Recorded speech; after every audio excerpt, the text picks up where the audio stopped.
I was driving into the studio this morning, stuck in that absolute gridlock on the I-95. Oh, yeah, the The worst. absolute worst. The kind where you move maybe 3 feet every 10 minutes. And I found myself doing that thing we all do. I was constantly scanning the lanes, Yeah. trying to game the system, estimating which lane had the slightly higher flow rate. Calculating the merge cost of switching over. Exactly, calculating the merge cost. And it hit me, I am not just driving, I am running an algorithm. You absolutely are. You are processing a massive amount of input data, Right, brake lights, gap Yeah. distance to the speed of the semi-truck 3 cars ahead. right. And you are desperately trying to maximize a reward function, which in this case is getting to the studio before we start recording. And failing, by the way. Yeah. But this is the thing, isn't it? We tend to think of optimization as this dry academic subject reserved for people with PhDs in operations research or people building high-frequency trading bots. Right. But the more I look through the research stack we have for our deep dive today, the more I realize that optimization is just the fundamental physics of existing. It really is. It is universal. Whether you are a biological organism trying to maximize caloric intake while minimizing energy expenditure. Literally the survival instinct. Exactly, literally survival. Yeah. Or a chemical plant tuning pressure valves to maximize yield. Or a neural network trying to identify a cat in a YouTube video.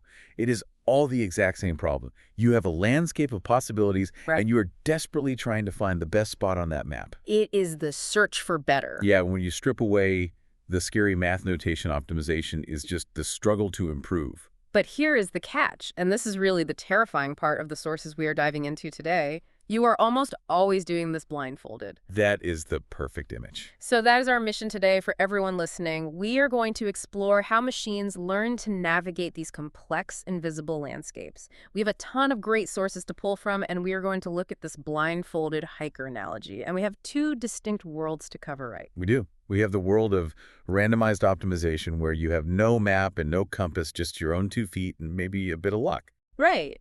And then we have the world of gradient-based optimization, where you are still in the fog, but you have a compass. It is a jittery, unreliable compass, but it is a tool. This is going to be so good. We are skipping the heavy calculus proofs, but we're going deep on the mechanics. So buckle up. Let us start with the nightmare scenario. You are dropped into a landscape, you are blindfolded, and you need to find the highest peak. Go. This is the realm of randomized optimization. Right. And to understand why we need it, we have to talk about the shape of the problem. Hmm.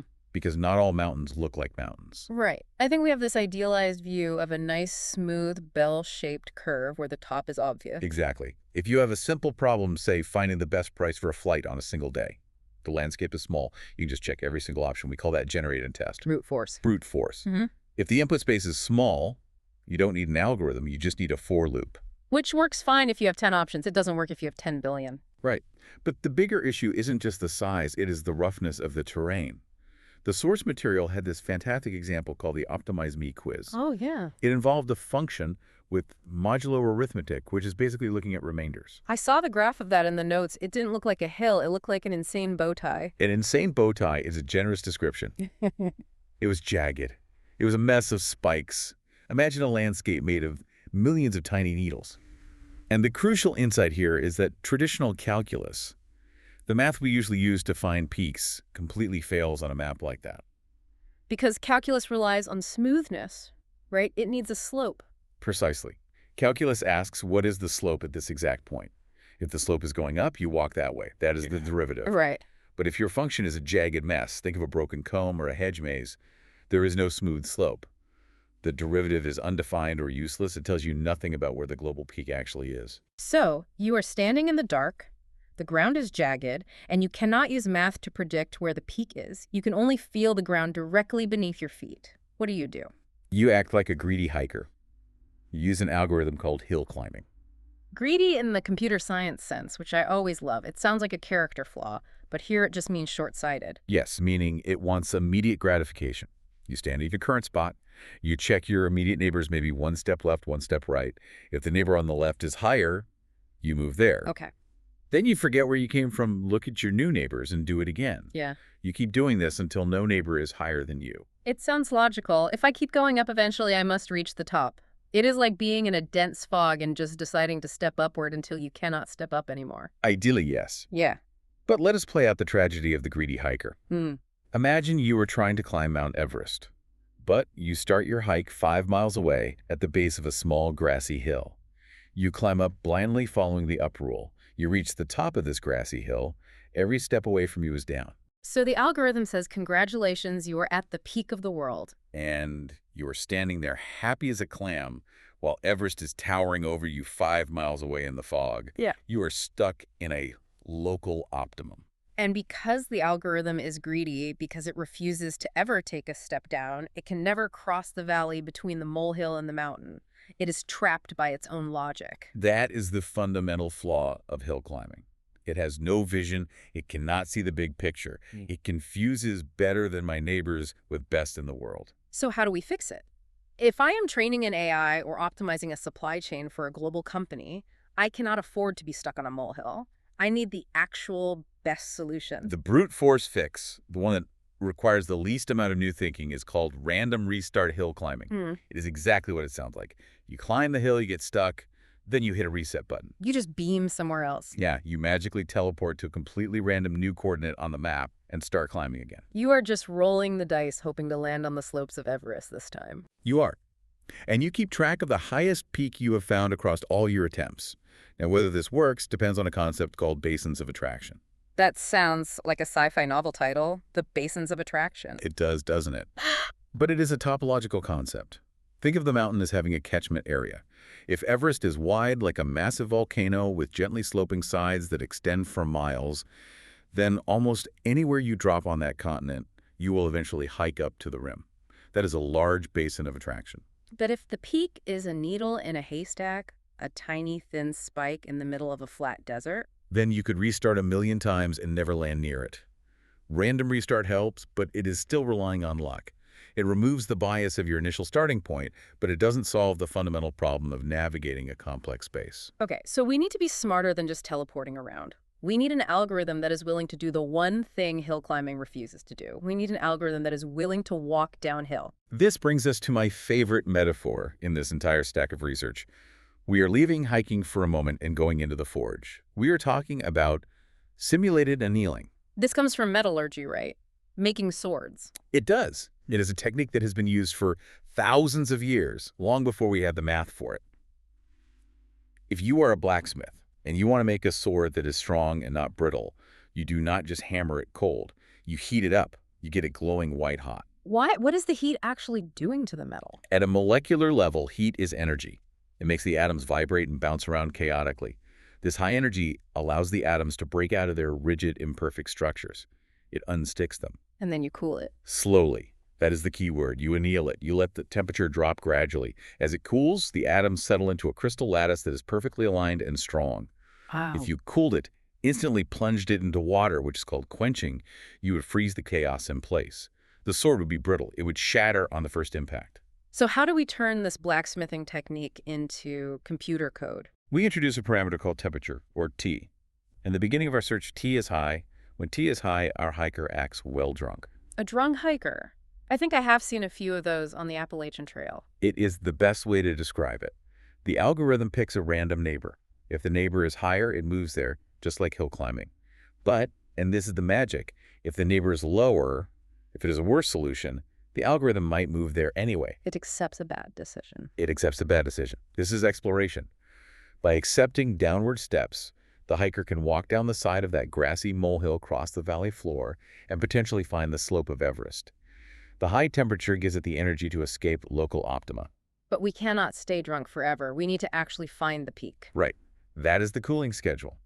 As the algorithm runs, we lower T. As the temperature drops, the hiker sobers up. The probability of accepting a bad step gets lower and lower. By the time T is near zero, the algorithm behaves exactly like hill climbing. It refuses to go down. So it is a transition. You start by exploring the whole map, wildly, taking risks, making mistakes, and you end by refining your position on the best hill you found. Exactly. And there is some beautiful math underneath this called the Boltzmann distribution. We do not need to derive it, but the logic is intuitive. The probability of taking a bad step depends on two things. How bad is the drop, and how high is the temperature? So if it is a tiny step down and the temperature is blazing hot, you will definitely take it. Yes. The probability is close to 1. But if it is a sheer cliff drop, even at high temperatures, you are unlikely to jump. It balances the risk. It is actually a very profound concept. Sometimes you have to get worse to get better. You have to be willing to lose ground temporarily to find the ultimate prize. I feel like there's a life lesson in there for all of us you know. In your 20s, keep your temperature high, take the random job, move to the city you have never visited, walk downhill. Do not just optimize for the immediate paycheck. And in your 60s, you are in the cooling phase. Stick to the local optimal. Just try to get comfortable and optimize your Gurdon. Ouch, too real. Okay, let us leave the physics department and head over to biology. We have talked about a single hiker. Now let us talk about a party. Genetic algorithms. This is a major conceptual shift.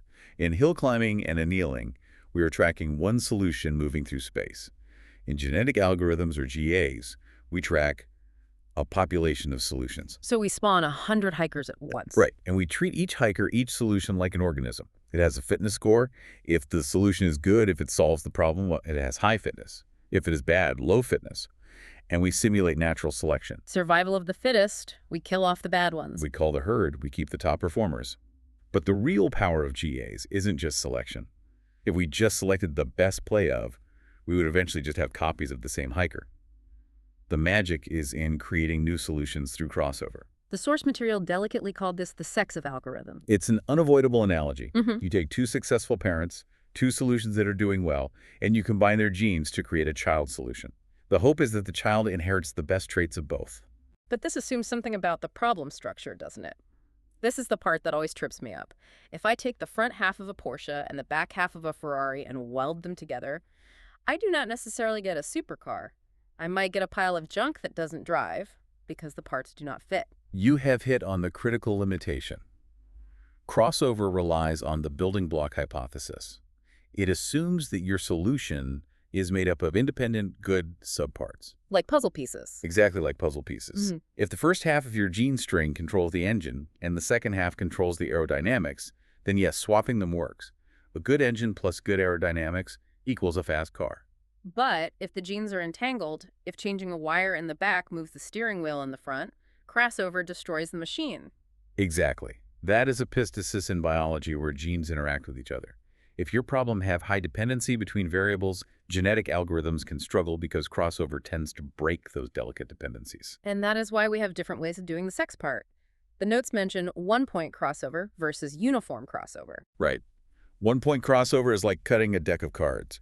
You take the top half of dad's genes and the bottom half of mom's. This preserves the order. It assumes that genes sitting next to each other are probably like the engine parts are likely grouped together in the DNA string. And uniform crossover. That is the blender approach. For every single gene, you flip a coin. Do I take this bit from mom or dad? It scrambles the order completely. It assumes the position doesn't matter, just the traits themselves. It is highly destructive to structure. But sometimes that chaos is exactly what you need. The notes called genetic algorithms the second best solution to anything. Why second best? Because they are the Swiss Army knife. They are incredibly robust. Because they maintain a diverse population, they almost never get stuck in a single local pothole. They might not find the absolute mathematical perfection that a specialized gradient method could find, but they will almost always find something pretty good no matter how messy or chaotic the landscape is. So if you do not know anything about the terrain, send in the clones. Send in the clones. Okay, we have one more stop in the blindfolded world. And this one sounded the most sophisticated. MIMG. MIMIC. It stands for Maximizing Information. Well, the acronym is a mouthful. But the concept addresses the amnesia problem. Amnesia. Think about it. Hill climbing simulated annealing, even genetic algorithms, they do not really learn the map. A hill climber doesn't remember that it climbed a similar hill 5 minutes ago.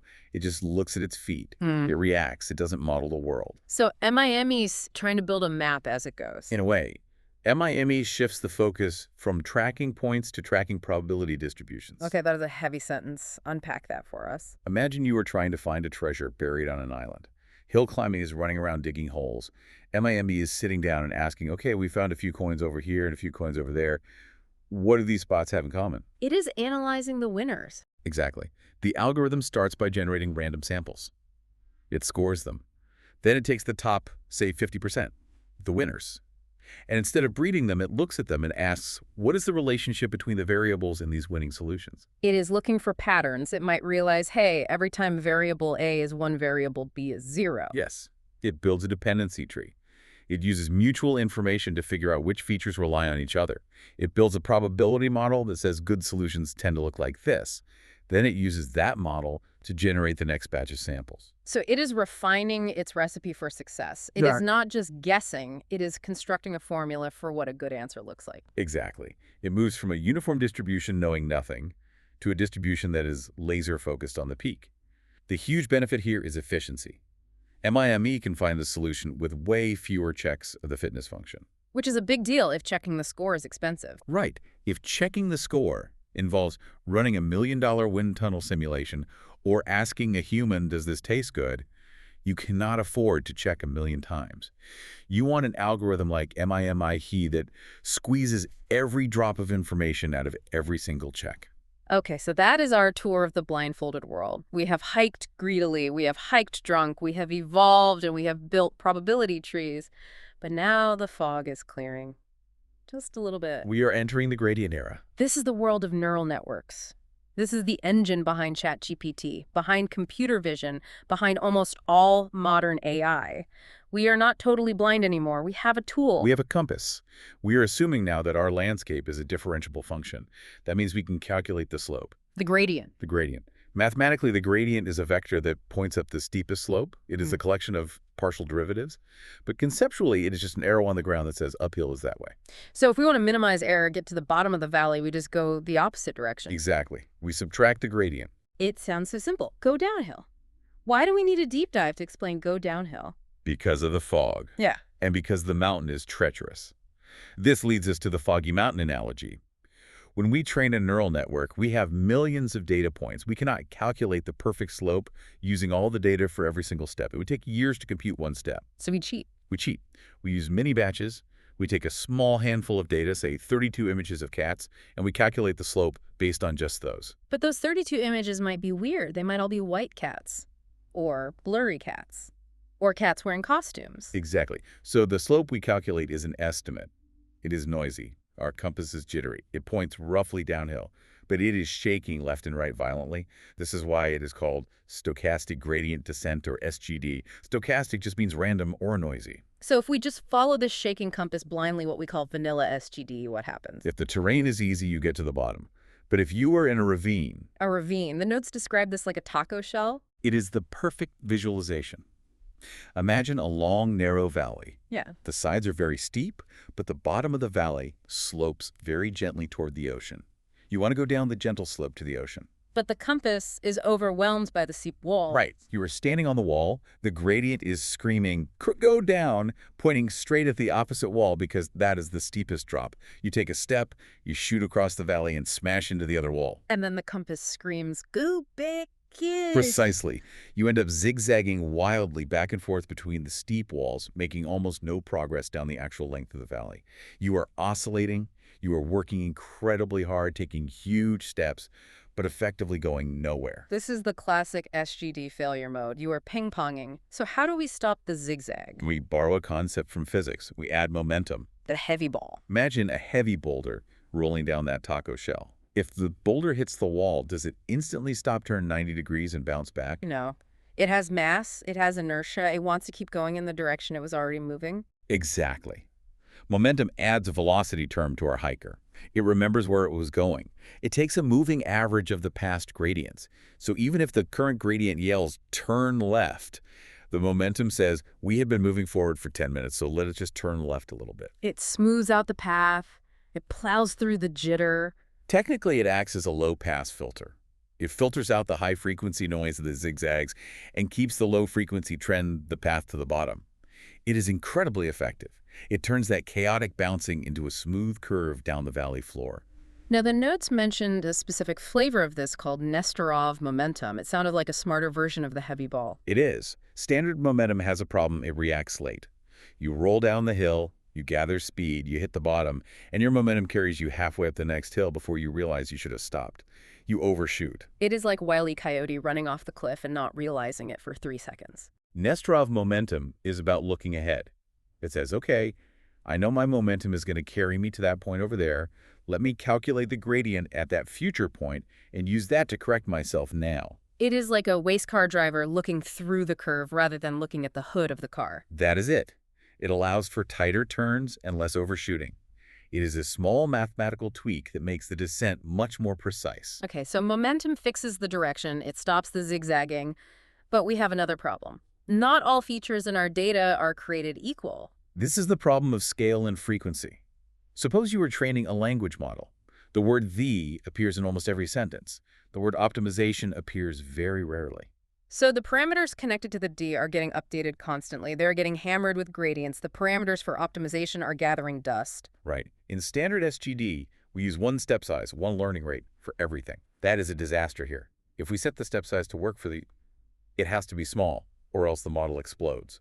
But if it is small, the optimization parameter basically never moves because it gets updated so rarely. We need custom shoes. We need adaptivity. We need algorithms like Adigrad and RMS Prop. These are the crampons of the hiking world. They give every single parameter its own personal learning rate. How does Adigrad do it? Adigrad is a bit of a hoarder. It keeps a history of the squared gradients. It basically asks, how much has this parameter moved in the past?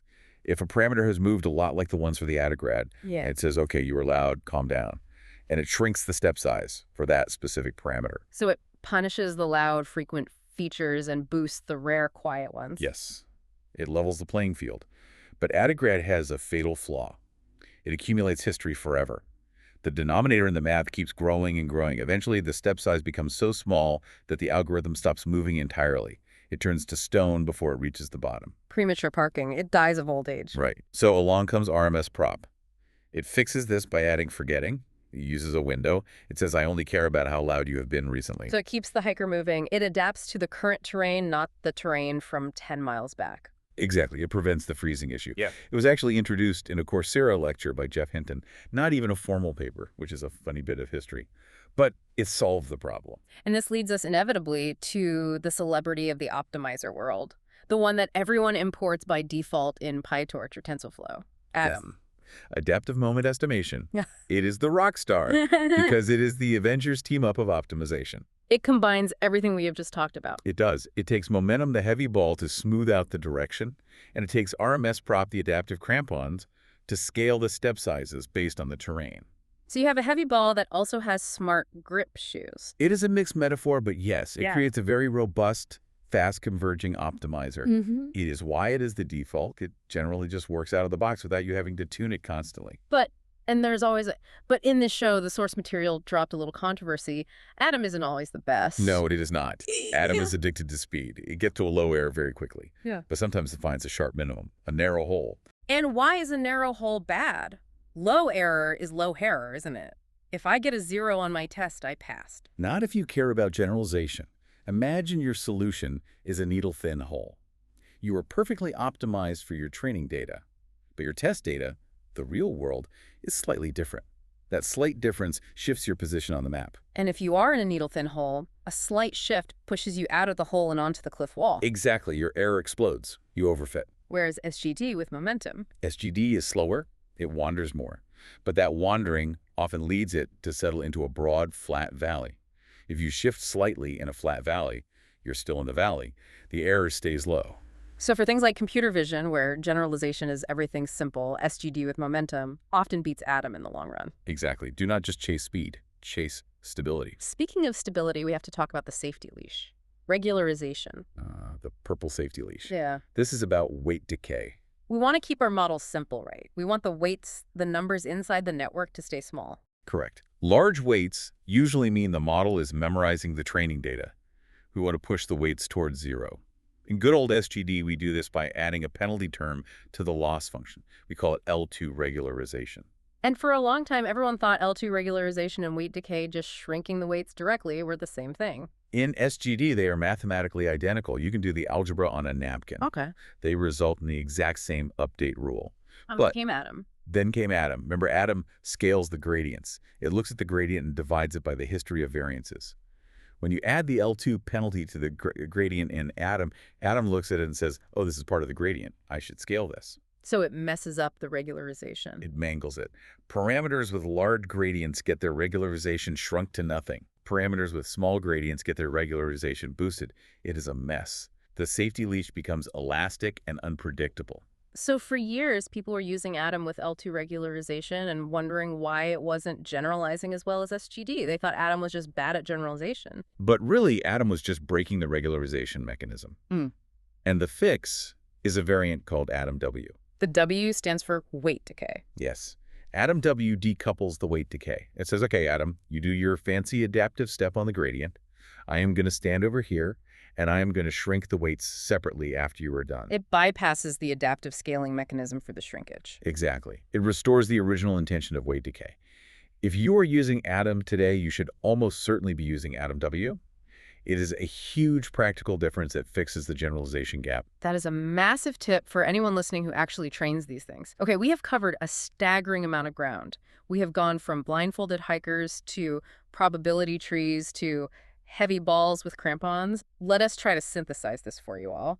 If you are sitting down to solve a problem, how do you choose? We need a decision matrix. Let us build it. Scenario 1, you are training a neural network. You have gradients. You start with the gradient-based methods. Do you use SGD or Atom? If you want results fast, or if you have a complex language model with sparse data, like text, start with Atom W. It is robust, handles the rare feature problem, and requires less tuning. But what if you are seeing zigzagging? Your loss is bouncing around. Check your momentum, increase the inertia. What if it is unstable, just blowing up? Lower the learning rate, or use a warm-up, start slow, and speed up. And what if you want the absolute best generalization for a computer vision task and you have time to wait? Go back to SGD with momentum. It is the gold standard for a reason if you have the patience to tune it. Now, scenario 2. You do not have gradients. You are simulating a supply chain or designing an antenna or playing a game with discrete choices. Then you are in the world of randomized optimization. If you have a huge budget for checking the score. Genetic algorithms, they explore widely and are very robust. If checking the score is incredibly expensive, you can only check it 100 times. MIMAM. Spend your compute on learning the structure of the probability distribution so you do not waste checks on bad guesses. And if you just need a quick fix to tune the last layer of a network, Simulated annealing or random restart hill climbing. Simple, effective, easy to implement. it is amazing how these tools, which seem so different, physics, biology, probability, are all doing the exact same thing. They are all searching. They are all struggling against the entropy of the universe to find a better state. And that brings us to the no free lunch theorem. I knew you'd bring that up. I have to. The no free lunch theorem basically says there is no single optimizer that is best for every problem. If an algorithm is great at solving one type of maze, it is guaranteed to be terrible at another. Which is why we have so many tools in the toolbox. We cannot just use a hammer for everything. Right. But here's the thought I want to leave everyone with. The meta thought. Let us hear it. We spend all this time using optimization algorithms like Atom to train our neural networks. But what if we used optimization algorithms to design the optimization algorithms? Wait, so we use a genetic algorithm to evolve a better version of Atom. Exactly. This is the field of meta-learning. We are starting to see learned optimizers. Instead of a human mathematician writing down the update rule for momentum, a neural network learns how to update the weights of another neural network. That is inception level stuff. Machines teaching machines how to learn better. It is the future. We might eventually retire the blindfolded hiker analogy because the hiker won't be blindfolded anymore. The hiker will have evolved eyes. A terrifying and exciting thought to leave you with. Indeed. Well, whether you are hiking with a heavy ball, a jittery compass, or just teleporting randomly around a mountain range, the goal remains the same. Find the bottom of the valley, avoid the potholes, and try not to get stuck on a fake peak. And maybe bring a map next time. If only we had one. Thanks for exploring this with us on our deep dive. We will catch you all on the next descent. Take care.